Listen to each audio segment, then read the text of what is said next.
Hello friends, welcome to the GS foundation. एक बार फिर से आप सभी छात्रों का स्वागत करता हूं जीएस फाउंडेशन के इस ऑनलाइन प्लेटफॉर्म पे। और आज के सेशन में हम लोग करने वाले हैं मध्यकालीन भारत से संबंधित महत्वपूर्ण एमसीक्यू। और याद रखिएगा, मेरी वीडियो रोजाना रात को 8 बजे आती है, तो इसे आप रोज देखना मत भूलिएगा। दोस्तों, आपसे मेरा रिक्वेस्ट है कि इस सेशन को आप एंड तक जरूर देखिएगा। यदि वीडियो अच्छी लगे लाइक कीजिएगा, अपने दोस्तों के साथ शेयर कीजिएगा। और यदि आप भी इस चैनल पर नए हैं, चैनल को जरूर सब्सक्राइब कर लीजिएगा, बेल आइकन को प्रेस जरूर कर लीजिएगा। आज के सेशन के महत्वपूर्ण प्रश्नों को यहाँ पर डिस्कस करेंगे। और ये वही प्रश्न है जो परीक्षा में बार बार रिपीट किए जाते हैं दोस्तों, तो वीडियो को आप एंड तक जरूर देखिएगा। तो चलिए शुरुआत करते हैं आज के सेशन को।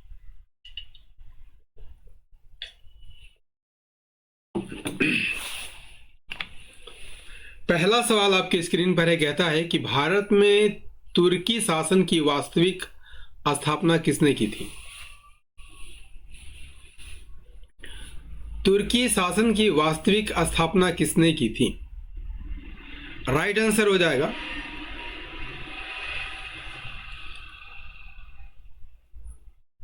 कुतुबुद्दीन ऐबक ने की थी। देखिए, महमूद गजनवी और मोहम्मद गोरी दोनों ने भारत पर आक्रमण किया था, लेकिन इसने भारत पर अस्थायी शासन नहीं किया था। ठीक है, मोहम्मद गोरी का दास कुतुबुद्दीन ऐबक था। ठीक है, इन्होंने ही तुर्की शासन की स्थापना की थी। और किस वंश की नींव डाली थी? गुलाम वंश की नींव डाली थी। गुलाम वंश की नींव डाली थी। ठीक है, राइट आंसर हो जाएगा कुतुबुद्दीन ऐबक। क्लियर? अगला है, दिल्ली सल्तनत का पहला विधिवत सुल्तान कौन था? कुतुबुद्दीन ऐबक, इल्तुतमिश, बलबन, रजिया सुल्तान।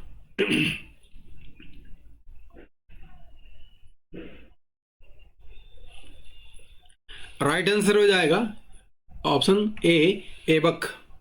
देखिए, 1206 में कुतुबुद्दीन ऐबक ने खुद को सुल्तान घोषित किया था, लेकिन खलीफा ने उन्हें मान्यता दी थी क्या? खलीफा ने उन्हें मान्यता नहीं दी थी। फिर भी वह दिल्ली का पहला शासक था। बाद में इसके बाद इल्तुतमिश शासक बनता है और वो शासन को अस्थायित्व प्रदान करता है। ठीक है, चलिए अगला है, दिल्ली सल्तनत में इक्ता प्रथा को व्यवस्थित रूप किसने दिया था?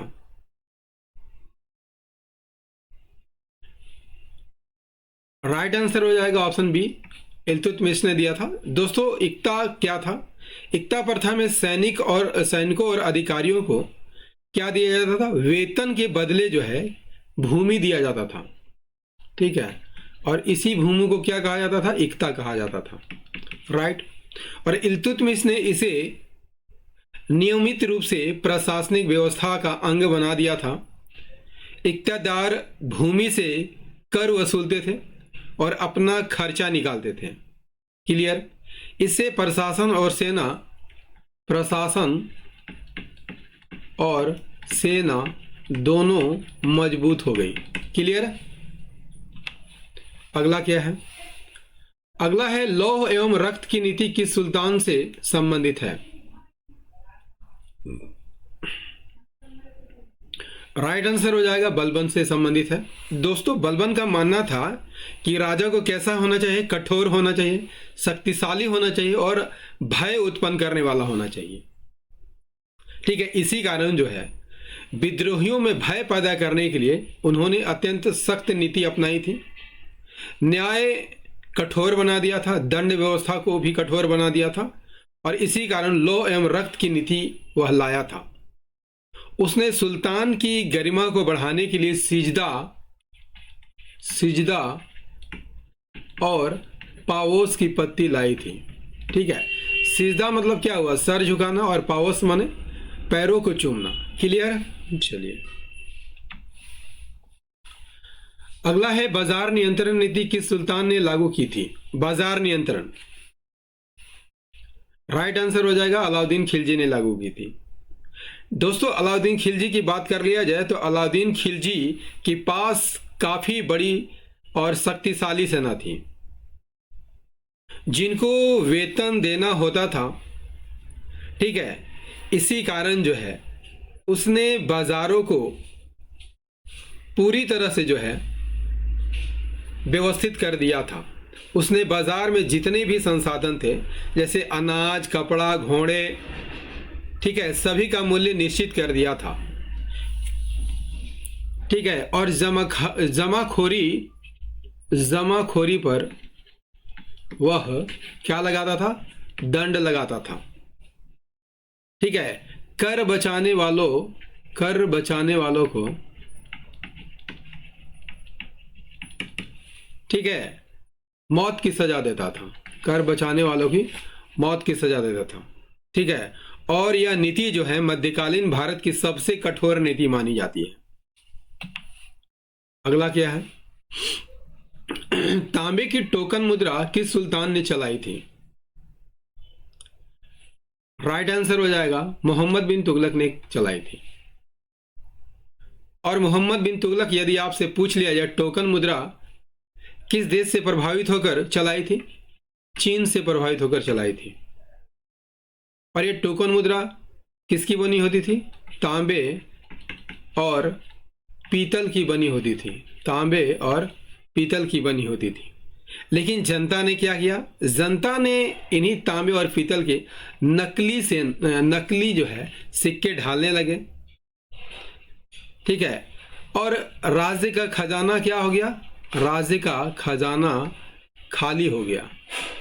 ठीक है, इसे इतिहास की सबसे असफल नीति मानी जाती है मोहम्मद बिन तुगलक की। इसके बारे में कहा जाता है दोस्तों, कोई भी नीतियां मोहम्मद बिन तुगलक जो बनाता था सभी असफल रहते थे। क्लियर? चलिए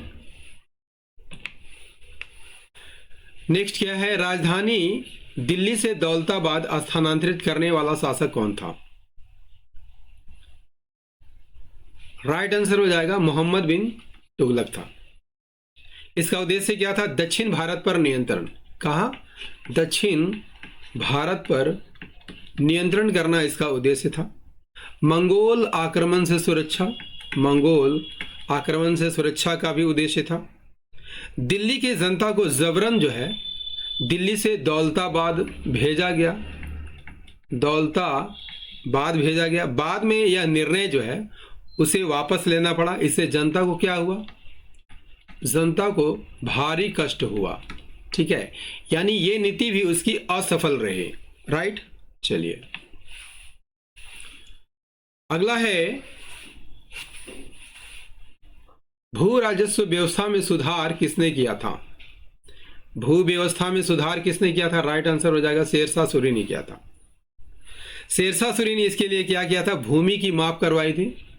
भूमि की माप करवाई थी, उपज के आधार पर कर निश्चित किया था और किसानों को पट्टे दिया था। ठीक है, बाद में इसी व्यवस्था को किसने अपनाया? अकबर ने अपनाया था। ठीक है, इसी कारण जो है अकबर का पुरोगामी किसे माना जाता है? तो शेरशाह को माना जाता है। राइट? चलिए नेक्स्ट कीजिए। नेक्स्ट है, दीन ए इलाही की स्थापना किसने की थी? आसान सा सवाल है। अकबर ने की थी। ठीक है, कब की थी? 1582 में की थी। 1582 में।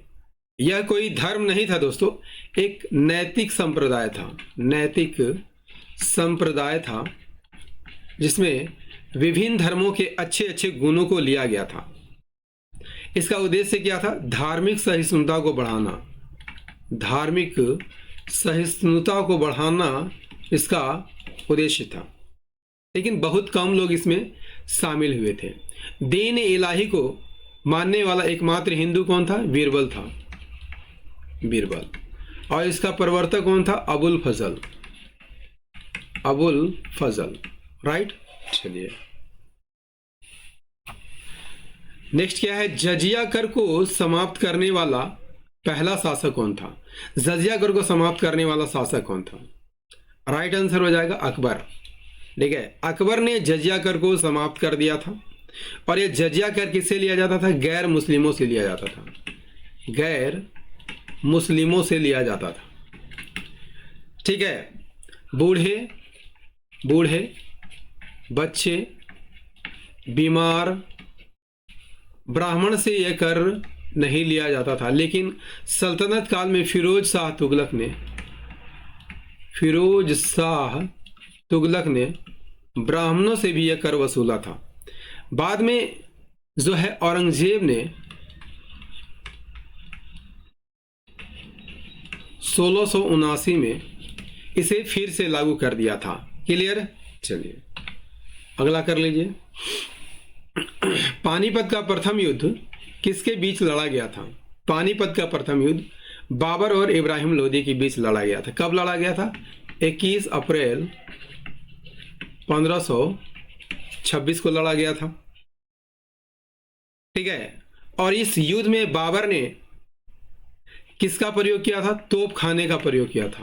तोप खाने का प्रयोग किया था। किस पत्ती का उपयोग किया था? तुलुगमा युद्ध पत्ती। तुलुगमा युद्ध पत्ती का प्रयोग किया था। इब्राहिम लोदी की मृत्यु इसी युद्ध में हो गया था और इसी के साथ ही दिल्ली सल्तनत का अंत हो गया था और मुगल साम्राज्य की स्थापना हुई थी। ठीक है, अगला कर लीजिए। और दोस्तों सेशन कैसा लग रहा है कमेंट करके जरूर बताइएगा। खानवा का युद्ध किसके बीच हुआ था? खानवा का युद्ध किसके बीच लड़ा गया था? राइट आंसर हो जाएगा बाबर और राणा सांगा के बीच लड़ा गया था। कब लड़ा गया था? 1527 में लड़ा गया था। 1527 में लड़ा गया था। ठीक है, खानवा के युद्ध बाबर और मेवाड़ के शासक राणा सांगा के बीच लड़ा गया था। इस युद्ध में राजपूत शक्ति को निर्णायक हार हुई थी। बाबर ने इस युद्ध के बाद स्वयं को गाजी कहा था, यानी गाजी की उपाधि धारण की थी। राइट, चलिए नेक्स्ट क्या है? नेक्स्ट है चौसा का युद्ध किनके बीच हुआ था? चौसा का युद्ध, ये युद्ध हुमायूं और शेरशाह सूरी के बीच हुआ था। कब हुआ था? 1539 में यह युद्ध हुआ था। ठीक है, कहाँ हुआ था? चौसा के निकट। चौसा कहाँ है? बिहार में है, इसीलिए इस युद्ध को चौसा का युद्ध कहा जाता है। इस युद्ध के बाद शेरशाह ने शाह की उपाधि धारण की थी। इसमें हुमायूं की हार हो गई थी। ठीक है, और शेरशाह सूरी ने सूरवंश की स्थापना की थी। ठीक है, इसके बाद जो है 1540 में दोनों के बीच बिलग्राम का युद्ध हुआ था। और इसके बाद हुमायूं जो है 15 सालों के लिए ईरान में अपना निर्वासित जीवन व्यतीत किया था। राइट, चलिए अगला क्या है? अगला कनौज या बिलग्राम का युद्ध किनके बीच हुआ था? अभी बता चुका हूं दोस्तों, हुमायूं और शेरशाह सूरी के बीच हुआ था। कब हुआ था? 1540 में।